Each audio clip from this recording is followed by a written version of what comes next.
이재명 대통령이 취임 후 첫 특별 사면을 했지만 조국 전 대표를 둘러싼 후폭풍이 여전합니다. 국민의힘은 특검의 압수수색 재집행을 견제하며 전당대회 준비에 여념이 없는데요. 최창렬 용인대 특임교수, 최수영 시사평론가와 여론의 움직임 살펴보겠습니다. 어서 오십시오. 안녕하세요. 네, 오늘은 국민의힘 소식부터 살펴보겠습니다. 이제 전당대회 전 마지막 주말입니다. 하지만 이 대선 경선에 이어서 이번 전당대회까지 탄핵 찬성파, 탄핵 반대파로 분열하고 있는데 왜 이 프레임이 반복될 거라고 보시는지 먼저 교수님께 여쭤보겠습니다. 지금 현재 국민의힘 전당대회가 이제 22일이니까 며칠 안 남았어요. 안 남았는데 전환길 프레임에 완전히 빠져 있다. 그리고 전환길 리스크. 뭐 헤어나지 못하는 이런 상황이에요 지금. 뭐 탄핵 찬성, 탄핵 반대 후보 이제 둘씩 나눠져 있는데 아무튼간에 전반적으로 지금 숫자로 볼 땐 탄핵 찬반, 탄핵 찬반의 후보가 2명들입니다만 이 지금 국민의힘 전당대회 내부의 구도 자체가 전환길 씨의 영향력이 완전히 휘둘린다라고 저는 봅니다. 지금 전환길 씨 등 이른바 극우 성향 유튜버들에게 이른바 면접을 본 후보도 있어요. 네. 그래서 윤석열 전 대통령 재입당을 허용한다. 뭐 이런 얘기까지 하는 상황입니다.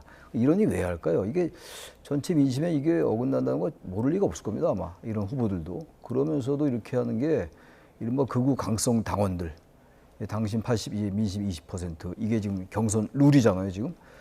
그 부분을 의식한다고 보여지는데 정말로 참 이해하기가 어려워요. 지금 이 상황 자체가. 그리고 특히 이제 어느 후보 같은 경우는 사실상의 윤어게인을 그리고 특히 이제 이 전환기 씨 같은 경우는 여전히 윤석열 전 대통령 탄핵에 대해서 반대하고 있는 상황이란 말이에요. 그리고 이제 그 내부의 당원들 사실상 선동하는 거나 다름없고 그리고 또 이제 윤리위원회에서 당 윤리위가 이 전환기 씨에 대해서 경고라는 가장 그 낮은 징계, 뭐 징계라고 하기도 어려워요.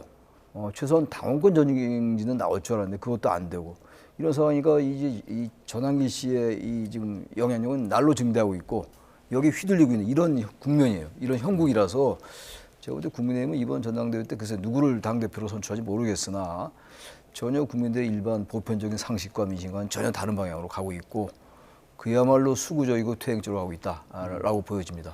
네, 전환길 씨 말씀 주셨는데 실제로 경고 처분으로 마무리가 됐습니다. 근데 이 변수가 전당대회나 또 내년 선거에 국민의힘에 독이 될지 또 득이 될지 혹시 평론가님 어떻게 보셨나요? 전환길 씨의 아마 영향력은 저는 이번 전대를 끝으로 마무리될 거라고 봐요. 왜냐하면 이분이 이제 좀 과대평가된 인플루언서로 보는 게 좀 맞다고 보고요. 그다음에 이분이 지난번 이제 그 봄에도 그렇게 이제 탄핵 국면에서도 부산교육감 같은 선거에 직접 지원했지만 실제로는 선거 결과가 그렇게 좋지 않았거든요. 그러니까 제가 보기에 그 말하자면 강성당원들의 이런 어떤 그 목소리가 좀 과대 표집된 그런 상징으로 나타나고 있다고 말씀을 드리고 싶고 저는 왜 이런 프레임이 지금 반복되고 있는지 한 세 가지 원인이 저는 있다고 봅니다. 이게 그냥 되는 건 아니고 첫 번째가 전당대회 룰 구조입니다. 지금 말씀하신 것처럼 원래 당원 그 정당의 주인이 당원이라고 하더라도 최소한 대표를 뽑는 과정, 그다음에 이제 뭐 대선 후보를 뽑는 과정에서는 저는 민심 50과 당심 50이 골고루 반영돼야 된다고 봐요. 왜냐하면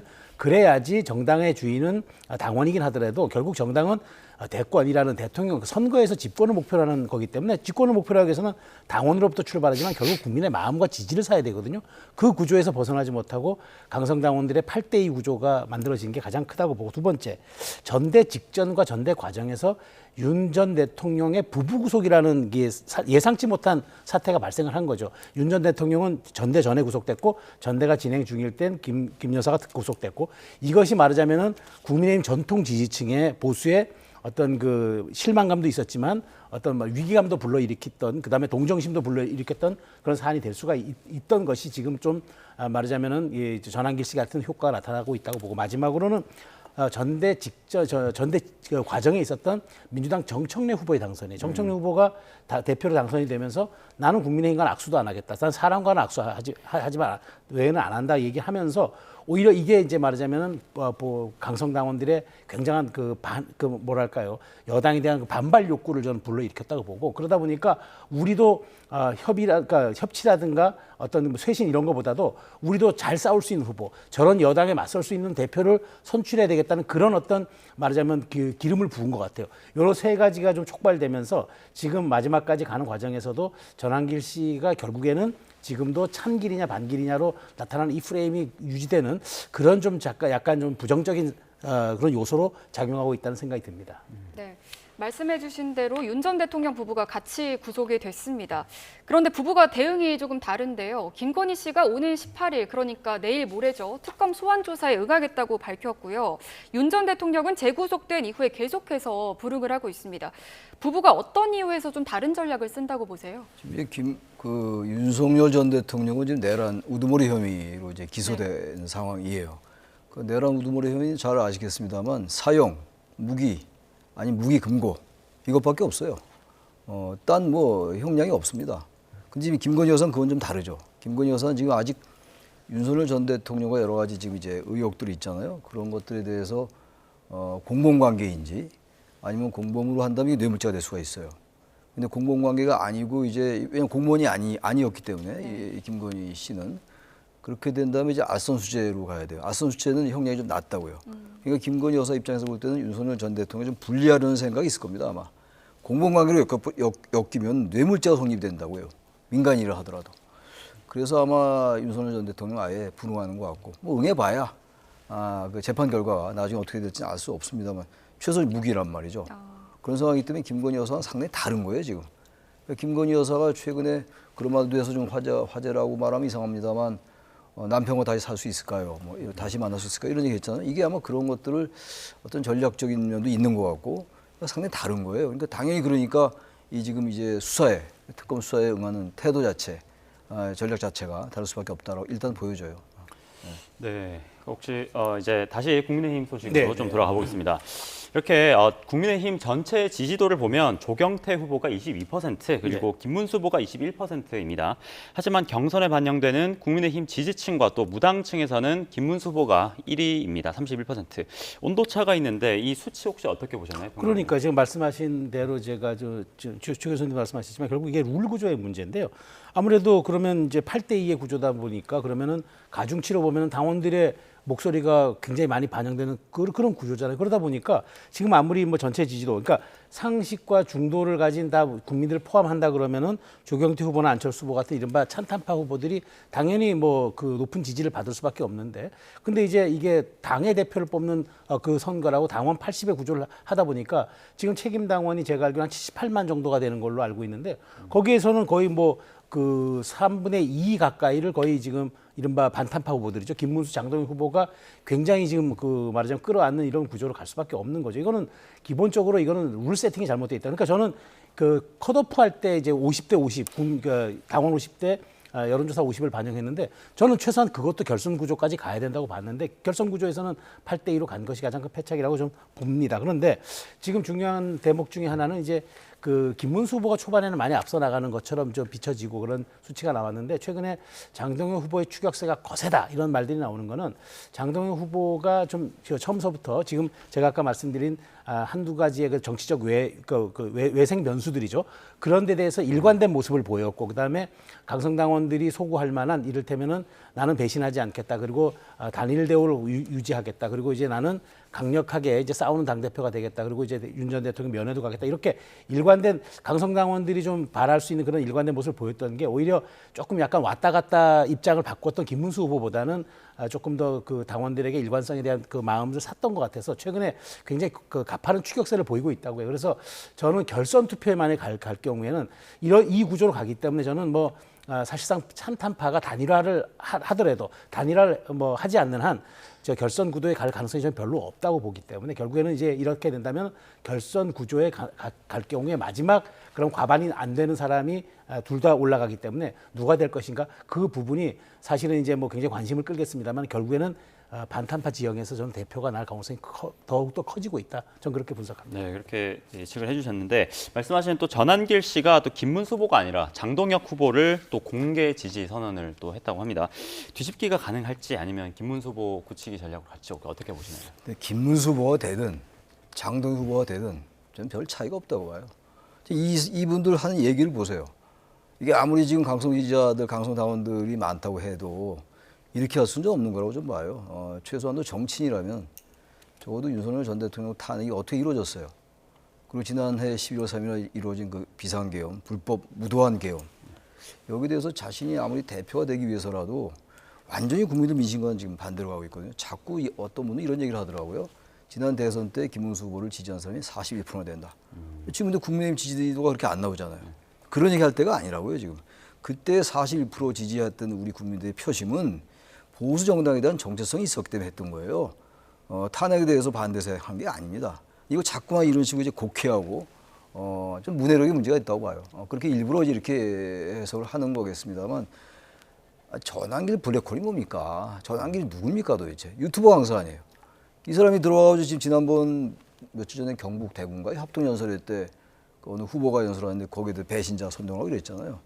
이걸 하나 지금 그 징계를 못하는 정당이 국민의힘이에요. 그리고 설령 후보들은 그렇다 치더라도 윤리위원장이라는 사람도 마찬가지예요. 이게 뭐 전혀 징계감이 안 된다라고 판단했다는 거 아니에요? 이런 정당이 뭔 기대를 하겠어요? 지금 찬탄파 반탄파 얘기를 하고 있습니다만 조경태 후보나 안철수 후보가 되지 않으면 물론 제 개인 생각입니다만 안철수 후보나 조경태 후보 말고 장동현 후보나 김문수 후보 이분들은 완전히 대한민국의 정치 시계를 거꾸로 돌리는데 거의 일조하는 거예요. 저는 평론적 관점이에요, 물론. 저희 주장이긴 합니다만. 네.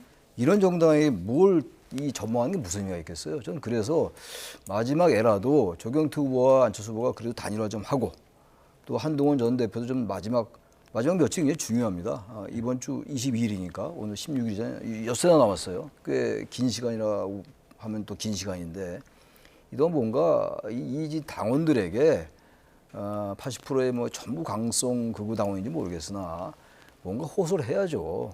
이렇게 해서 어떻게 제1야당 역할을 할 수 있겠어요? 정당 지지도가 말해주는 거 아닙니까?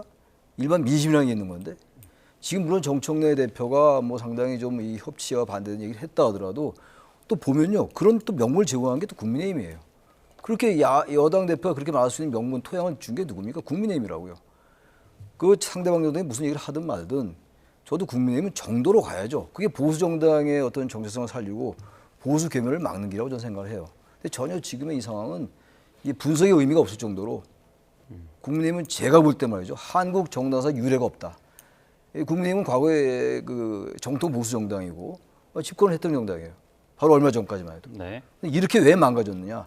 전 전환길 씨라는 분이 들어와서 전환길, 저도 지금 말씀드리고 있습니다만 전환길 프레임이다, 전환길 블랙홀이다, 전환길 리스크다라는 얘기를 하고 있고 현실적으로 뭐 친길, 반길 얘기가 나오는 상황. 네. 이런 정당이 과연 존재했는가? 전 나중에 학자들이 이 한국 정당사를 연구하고 논문을 쓸 때 아마 국민의힘의 최근의 모습은 대단히 중요한 연구대상이 될 거다. 이런 생각이 합니다. 네. 앞서 평론가님께서는 찬탄파가 단일화하지 않는 이상 탄핵 반대파에서 나올 확률이 크다 이렇게 말씀을 해주셨는데 지금 조경태 후보가 단일화를 제안하고 있는데 안철수 후보는 동의하지 않는 분위기거든요. 네. 어떤 이유 있을까요? 두 분이 결이 달라요. 같이 이제 이른바 찬탄 후보를 하더라도 네.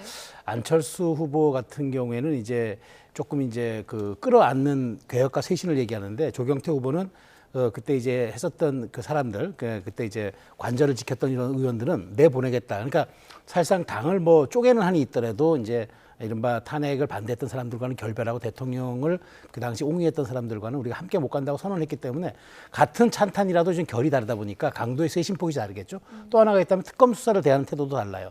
안철수 의원은 특검 조사에서 그 출석 요구서가 왔지만 이건 부당하다고 얘기하면서 정말 그것을 이제 또 공개를 하는 과정을 통해서 어떤 그 특검 수사에 좀 그러니까 편향된 것을 짚어주는 걸 했었지만 조경태 의원은 자발적으로 출석해가지고 거기에 대한 진술까지도 했다는 말이죠. 그런 것들이 지금 두 분이 서로 결이 다르기 때문에 과연 합해도 시너지가 날 것이냐라는 이제 부분이 하나 있고 또 하나 단일화에서 가장 중요한 키워드는 뭐냐면 단일화했을 때 이겨야 됩니다. 지는 단일화는 아무 의미가 없어요. 지는 단일화는 본인들의 정체성, 그다음에 정치에 대한 앞으로 미래 비전만 훼손시킬 뿐이지 그것이 갖고 있는 어떤 말하자면 시너지가 나지 않고 결과물을 내지 못한다면 그 단일화가 무슨 역할을 하겠습니까? 우리나라 정당 역사에 있었던 정치사에 있었던 모든 단일화가 대부분 승리를 위한 단일화였지 그냥 현상 모면을 위한 단일화는 아니었거든요. 그런 측면에서 아마 이 두 사람의 단일화가 굉장히 어려워 보이는데 모르겠습니다. 그럼에도 불구하고 한동훈 전 대표가 최근에 굉장히 큰 위기감을 얘기하면서 국민의힘이 이렇게 하면 국민에게 버림받는다고 얘기하면서 이른바 쇄신 후보들에 대한 단일화를 요구하고 있는데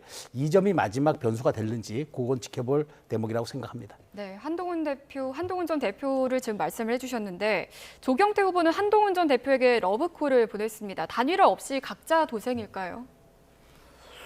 글쎄요, 안철수 후보가 그동안 보여온 행태는 뭐 탄핵에 대해서 일관되게 찬성을 했습니다만 우리 최수영 평론가 잘 말씀하신 것처럼 애매한 태도를 많이 보였어요. 이번에 특검에서 사실 참고인 소환을 했는데 네. 특검은 대단히 우호적인 그런 이제 기분으로 소환을 했던 것 같아요. 제가 볼 때. 근데 지금 그렇게 반응하지 않았다고요. 조경태 후보는 소환에 응했잖아요. 참고인 조사에 응했었고 여러 가지를 볼 때 안철수 후보가 그냥 확실하게 탄핵 찬성을 했던 의원이고 또 마지막에 또 혼자 그 본회장에 앉아 있었잖아요. 국민의힘 의원으로서 말이죠. 그런 모습으로 좀 뭔가 일관되게 조경태 후보와 어떤 연대를 좀 이루어서 뭐 단일화를 해서 어쨌든 두 사람이 뭐 합쳐야 되지 않겠어요? 지금 이런 상황을 지금 계속 방치하면서 정당이 간다는 게 이 보수 정당이 지금 보수는 사실상 보수 지지자들은 거의 지금 제가 볼 때 절망 상태일 거예요 아마. 그것도 민주당을 지지하기 싫을 거고 보수 정당에 대한 정체성이 있는 유권자들의 경우에 이런 상태에서 안철수 후보도 전 단일화에 응해야 될 것 같아요. 조경태 후보와 다 안철수 후보가 누가 될지 모르잖아요. 근데 물론 지금 전반적으로 이제 탄핵에 찬성한 후보들 중에서는 조경태 후보가 앞서가는 것만 분명해 보여요. 네. 이런 상황이기 때문에 아마 자꾸 이제 단일화를 거부하고 이렇게 하는 것 같은데 전 며칠 전이라도 말이죠. 단일화에 응하고 한동훈 전 대표도 같이 이 부분을 더 화력을 집중해서 뭔가 탄핵 찬성 이 연합군을 구성해야죠. 그래야지 나중에 할 말이 있어요. 이 당대표의 선출에 실패하더라도 당대표에 안 되더라도 말이죠. 근데 이렇게 단일화에 응하지도 않고 해서 패한다. 그건 뭔 의미가 있겠어요? 그분들의 정치 생명이 무슨 의미가 있겠습니까? 이 정당은 뭘 하겠어요? 나중에 모르죠. 또 이 우리 한국 정치가 워낙 변동이 심하고 역동적인 그야말로 소용돌이의 한국 정치이긴 합니다만 그렇다 하더라도 이런 상태로 간다? 저는 이 당에 있는 정치인들 글쎄요. 특정 지역에서 다음 총선 때 향배 어떻게 갈지 모르겠으나 저는 그 대구 경북 지역도 이렇게 계속 국민의힘이 가다간 말이죠. 과거에 얼마 전에 당 지도가 민주당이 앞선 적도 있었어요. 정말로 여기 계신 분들이 뭔가 지금 극우 강성당원들에게 끌려다니고 전환기 씨에게 휘둘리면서 자신의 어떤 정체성을 망각하고 있다. 저는 이분들이 솔직하지 않은 거라고 좀 봅니다. 개인 생각이긴 합니다만. 네, 이제 누가 당대표가 되든 또 특검 수사 자체 또 전략적인 판단을 내려야 될 텐데 최근에 또 당사 압수수색, 초유의 사태였죠, 있었는데 대체 그때 중단이 됐습니다. 당에서는 당원들의 계좌번호나 또 개인 인정보를 요구한다면서 반발을 했는데 이거 특검이 도 넘은 검열인지 아니면 수사에 또 필요한 내용인지 혹시 평론가님 어떻게 보나요? 두 가지로 한번 들여다볼 수 있을 것 같아요. 첫 번째는 시기가 과연 적절했느냐. 그러니까 이 사안 자체가 뭐 증거가 인멸되고 할 수 있는 그런 사안은 아니었어요. 그러니까 이미 당원 명부가 있다면 보관하고 있는데 왜 이걸 하필 전당대회가 진행 중이고 그다음에 연설회 때문에 다 지도부가 이제 지방으로 떠난 상태에서 갑자기 이렇게 거기를 들이닥쳤느냐. 근데 물론 특검 입장에서는 사실 사전에 이제 얘기를 했다고 하는데 어찌되었건 이례적이죠. 왜냐하면 전당대회에서 대표를 뽑는 정당에서 가장 중요한 행사를 하는 과정과 합동연설회 가는 과정 중에 그 당직자들만 남아있는 그 빈 당사에 가가지고 사실상 이제 당원 명부 확보를 했다는 거 이 자체만으로도 어쨌든 저는 특검이 시기적으로 매우 논란이 될 만한 일을 했고 좀 적절하지 못했다는 말씀을 드리고 두 번째 물론 이제 타겟형으로 이제 뭐 명부를 가져와서 대조해 보겠다고 얘기를 했다고는 합니다만은 정당에서 가장 중요한 건 당원입니다. 결국 당원들이 정당을 만드는 그 구조고 그다음에 그분들이 자산인데 그분들의 것을 이제 들여다보겠다. 근데 뭐 국민의힘 말에 따르면은 일단 계좌번호까지 한번 들여다보겠다. 왜냐하면 당비 납부의 구조가 있으니까 한번 하겠다는 건데 사실 그런 건 굉장히 예민한 사안이거든요. 그렇게 되면 앞으로 정당 가입에 그 사실은 모든 사람들이 안심하고 그다음에 믿고 이렇게 할 수 있는지 우리가 헌법에서 정당의 자유를 보장하는 것도 그러한 정당의 결사체에 대한 어떤 그런 자율성을 보장해 주는 건데 특검이 물론 수사라는 것으로 이제 했습니다만 어쨌든 그 제가 말씀드린 두 가지 측면에서 이거는 굉장히 오해를 살 수 있는 측면이 있었다. 과거 민주당의 이제 김용 부원장에 대한 그때 압수수색 영장이 있었을 때는 정밀하게 민주연구원의 데스크 탑만 좀 보겠다고 해서 이제 특정해서 가져간 거거든요. 그거와는 좀 결이 다른 거죠. 이거는 당원들의 명단과 계좌번호까지 들여다보겠다는 건 이건 굉장히 사실은 어찌 보면은 뭐 당원 주권주의라고 요즘 얘기하는데 특히나 이거는 헌법에서 보장된 이른바 정치결사체에 대한 자유를 조금 훼손될 수도 있는 부분이기 때문에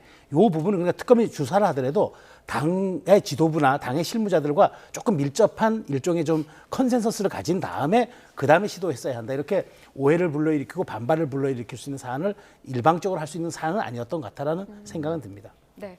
지지율 이야기로 넘어가 보겠습니다. 지금 민주당 지지율이 5%포인트 떨어졌고요. 국민의힘이 오히려 3%포인트 올랐습니다. 이 정청래 대표가 취임한 이후에 떨어진 건데 어떻게 분석하세요? 그래서 지금 이제 사면이 이루어졌죠. 특별 사면이 이루어졌어요. 광복절 특사가 이루어지고 아마 그 영향이 좀 있는 것 같아요. 조국 전 대표라든지 윤미향 전 의원, 그리고 지금 이 국민의힘 이 사이드에서도 그 정찬민 전 용인시장 전 의원, 네. 그다음에 그 홍문종 전 의원 이런 사람들도 지금 심학봉 전 의원 다 사면됐다고요. 이런 부분들이 저 영향을 미친 거라고 봐요. 그러니까 이번 특별 사면이 글쎄 민주당 지지하는 분들이 볼 때는 뭐 옳았다고 볼 수 있을지 모르겠으나 중도층의 일반적인 민심으로 볼 때 상당히 좀 불편하게 느낄 수 있다고 생각합니다. 그런 게 영향을 좀 줬던 것 같고 또 하나가 정청래 대표 말씀을 아까도 하시고 지금도 하고 그러시는데 정청래 대표가 어쨌든 협치는 해야 돼요. 이 거버넌스 포기하면 안 됩니다. 근데 이제 아주 당 대표가 대놓고 아주 이제 그렇게 악수는 사람 가는 것이다. 그 전제가 있었죠. 내란 이분 그리고 이제 계엄 탄핵의 수렁에서 벗어나지 못한 정당과는 이제 대화하지 않겠다 이런 이제 전제는 깔았습니다만 아무튼 그런 부분들이 굉장히 그 중도층이 볼 때는 그것도 불편하게 볼 수 있어요. 어쨌든 협치를 명시적으로 거부하게 느낄 수 있기 때문에 그런 관계 속에서 특별사면에 대한 어떤 중도층의 어떤 그 여론의 부정적 여론이 많은 거 이런 것들이 영향을 끼친 것 같고 국민의힘이 지금 올랐다고 하는데 뭐 3% 정도 올랐다고 합니다만 그건 좀 대단히 이례적이긴 하네요. 이 지금 국민의힘 전당대회가 이렇게 흘러가고 있는데도 불구하고 그래서 그건 뭐 약간 뭐 이제 위기감을 느낀 보수층의 반등이라고 할까 뭐 그렇게 볼 수 있을 것 같고 아무튼간에 지금 현재 우리 정당 구도가 이재명 대통령이 출범하고 난 다음에 이 대통령이 누구보다도 협치와 소통을 강조하고 있는데 특검이 이제 계속 진행되고 있습니다만 이 여야 정당의 지금 이 정당 구도 자체가 점점 양극으로 가고 있어요. 가장 우려했던 게 정치의 양극화고 양극단 세력의 존재 이런 것들인데 이게 더 힘을 발휘하는 것 같아서 대단히 우려스럽다 이 말씀을 드립니다. 네. 같은 여론조사 또 국민의힘이 3%포인트 지지율이 상승한 것도 어떤 의미로 보시는지 네. 평론가님. 그러니까 뭐 사실 국민의힘이 지금 뭐 전대를 진행하고 있다고 하나 컨벤션 효과 때문에 혹은 뭐 이런 퍼포먼스가 관심도를 집중하기 때문에 지지율이 올랐다라고 보기보다는 저는 어쨌든 그 민주당 특히나 이제 정부 여당이 이번에 사면을 통해서 굉장히 중도를 좀 이반할 수 있는 그런 행위했다에 대한 반발심 그런 게 하나 있는 것 같고 또 하나는 약간 말씀하신 것처럼 약간 위기감도 있는 것 같아요. 그러니까 윤 전 대통령 부부의 구속이라는 이제 사상 초유의 일이 이제 지금 전대가 진행 중인 과정에서 벌어졌고 그다음에 야당의 이렇게 좀 말하자면 여당의 거친 공세들이 조금 지지층을 결집하는 건데 사실 근데 3%의 지지율이라는 거는 사실 제가 보기에 이게 큰 뭐 우리가 의미를 부여할 수 있는 건 아닌 것 같고요. 오차범위 이내이기 때문에 제가 중요한 거는 이제 일주일 후 그러니까 이제 다음 주 금요일이나 아니면 다음 주 금요일 아니면 이제 결선 투표가 하게 되면 26일이겠죠.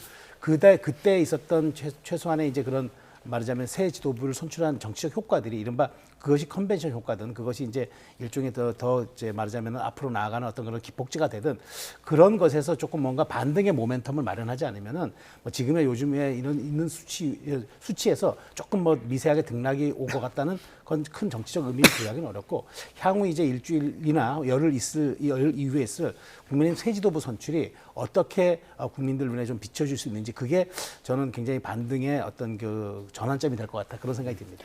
네, 대통령 국정 지지율도 한번 살펴보겠습니다. 민주당과 같이 5%포인트 하락했는데 허니문 기간이 끝났다고 보시는지 아니면 일시적인 거라고 보시는지 혹시 교수님 어떻게 보셨나요? 워낙 여러 이슈가 있고 그러니까 이 지지율은 뭐 계속 이제 변동이 있는 거예요. 뭐 허니문 기간이 끝났다고 해서 지지율이 떨어지고 이런 것 같지는 않고 지금 허니문 기간이라는 게 별로 의미가 없어요. 여야가 이런 상황에서 무슨 허니문 기간이 의미가 있겠어요? 전 그건 뭐 일상적인 정치 문법인 것이고 대통령의 지지율이 좀 이 국정 지지도가 떨어진 건 아마 특별사면 이런 영향이 좀 있을 거예요. 영향이 있고 또 계속 그동안 이제 지지율이 이제 상승해 왔었잖아요. 그런 과정 속에서 이재명 정부에 대한 약간의 실망감 뭐 이런 것들이 반영된 결과로 봐요.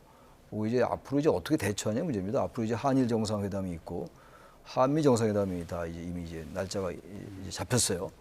그러니까 외교 변수가 대체로 이제 대통령 지지율에는 굉장히 긍정적 영향을 주죠. 과거 윤 전 대통령 경우는 꼭 그러지도 않았어요. 국내 정치 변수가 많았기 때문에 오히려 악재로 작용했던 경우가 있었는데 그런 이제 한일 정상, 한미 정상의 만남이 있고 또 이제 특별사면 이슈는 이제 좀 가라앉을 거예요 아마. 이제 어제가 광복절이었습니다만 그리고 나서 앞으로 민생이라든지 통합행보 이런 것들에 따라 달라질 수 있다. 허니문 기간의 존재 여부 그것건 저는 별 본질적인 문제는 아니라고 생각합니다. 네. 네, 아무래도 조국혁신당 조국 전 대표가 광복절 특별 사면으로 석방된 영향이 지지율에 어느 정도 영향을 미친 것 같습니다. 이재명 대통령도 이걸 예상 못하진 않았을 것 같은데 그럼에도 왜 지금 취임 후 첫 번째 광복절 특사였을까요? 그러니까 이재명 대통령도 정치를 오래 하신 분이고 기초자치단체장에서부터 대통령에 이르기까지 단계별로 올라오신 분이기 때문에 굉장히 여론의 추이에 민감하고 또 그런 반응성에 대한 정치를 잘 합니다. 그럼에도 불구하고 알았는데 첫 번째는 이게 있는 것 같아요. 일단 진보 진영, 저도 한 이건 세 가지 원인 정도 분석합니다. 일단 진보 진영의 지지율이 조금 이렇게 좀 고공행진할 때 진보 진영의 결집이 필요하다. 지금 차라리 조금 말하자면 욕을 먹을 것 미리 내가 좀 지지율이 탄탄할 때 욕을 먹고 까먹더라도 일정 부분 까먹고 가는 게 오히려 지지율 훼손하고 가는 게 이게 나을 것 같다라는 전략적인 판단을 하나 한 것 같고요. 두 번째는 어쨌든 조국 전 대표가 나옴으로써 지금 여권, 그러니까 지금은 물론 조국 혁신당이 야권으로 분류되지만 사실상 범여로 보는 게 우리 정치 분석에서는 맞습니다. 그렇다면 이제 범여의 이른바 정치의 지도자급들이 경쟁할 수 있는 구조를 만들어서 본인 이 대통령이 국정을 운영하는데 여러 명의 이제 일종의 이제 과두 정치들을 할 수 있는 그런 이제 좀 정치적인 상황을 만들겠다는 것도 하나 있을 것 같고요. 세 번째는 지금 이렇게 이탈한 지지층이 그렇지만 어디를 가겠느냐라는 생각을 한 것 같아요. 그러니까 이게 반대해서 수렴할 수 있는 야당의 강력한 어떤 기반이 있다 그러면은 뭐 그게 국민의힘이든 어디든 그렇게 해서 쓸려나가고 그쪽으로 가버리면 이렇게 하기 어렵습니다. 그런데 이게 굉장히 쓸려나가거나 저쪽으로 고착화되기보다는 결국에는 겉돌다가 대안이라고 생각하지 않을 때는 자신에게 다시 온다고 판단했기 때문에 결국 이렇게 과감하게 사실은 국민적 여론에 거슬면서 역풍까지도 감안한 특사를 할 수 있었다, 사면할 수 있었다. 저는 그렇게 보기 때문에 이제 뭐 이건 오롯이 이 대통령의 정무적 판단이겠습니다만은 어쨌든 그 세 가지 의도했던 목표가 다 맞아떨어질지는 저는 지켜봐야 될 부분이라고 생각합니다. 네, 어제 이 광복절 경축식 행사에서 이 장면도 좀 주목을 받았습니다. 국민의힘 안철수 당대표 후보가 축사 도중에 자리에서 일어나서 조국 윤미향 사면 방대가 적힌 손팻말을 들어서 또 침묵 퍼포먼스를 했는데 혹시 교수님 이거 어떻게 보셨나요? 저는 그게 썩 좋게 보지는 않았어요. 지금 어쨌든 어제 국민 임명식이라고 해서 광복 80주년이니까 80인의 국민이 이제 임명장 준 뭐 이러한 이벤트였는데 아무튼 이 국민들의 직접 선거에 의해서 선출된 대통령의 임명식이에요. 어쨌든 지난번에는 그걸 할 수 있는 시간적 여유가 없었잖아요. 당선되고 나자마자. 근데 거기 지금 이 야당의 제1야당의 지금 당대표 후보자인데 꼭 그렇게 했어야 되는 거야. 그 현장에서. 그러니까 이것도 제가 볼 때 이 부분도 아마 그 이제 당대표 전당대회, 당대표 선출하는 전당대회 의식하는 것 같아요. 지금 김문수 후보도 지금 단식하고 있잖아요. 이것도 좀 그런 것 같고. 전당대회에서 뭔가 이제 강성 당원들의 어떤 지지를 얻기 위한 그것도 하나의 퍼포먼스였다고 보는데 그런 정치 행태 좀 바꿨으면 좋겠어요. 우리가 되게 이제 친묵 시위 같은 것도 하고 또 피켓 시위도 하고 그럽니다.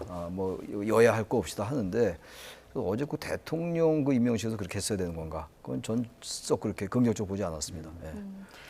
그리고 또 조국 전 대표가 석방된 이후에 자신의 사면은 검찰 독재가 종식되는 상징적인 장면의 하나가 될 것이라며 자신했습니다.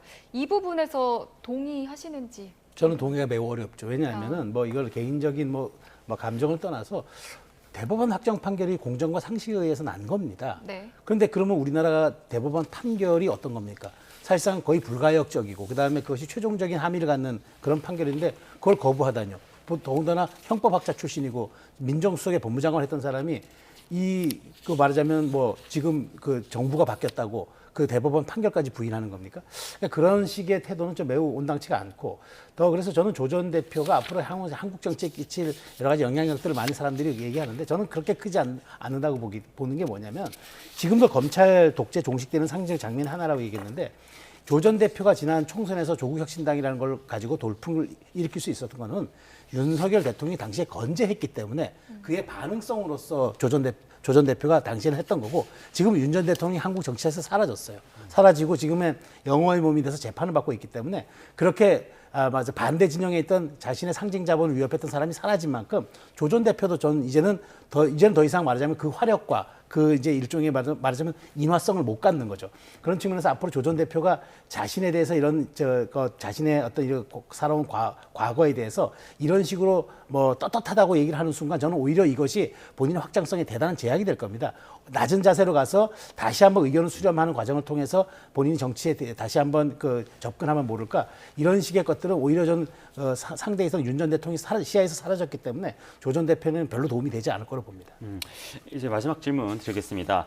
조국 전 대표가 앞으로 어떤 행보를 보일지 여러 추측이 난무하고 있는데 혁신당 측은 다른 건 몰라도 또 민주당과의 합당은 아니다 이렇게 선을 그었습니다. 교수님 앞으로 향후 합당은 저는 당장은 쉽지 않을 거예요. 쉽지 않고 양당이 아마 합당 생각 안 할 겁니다. 특히 조국 혁신당의 경우는 내년도 지방선거가 있잖아요.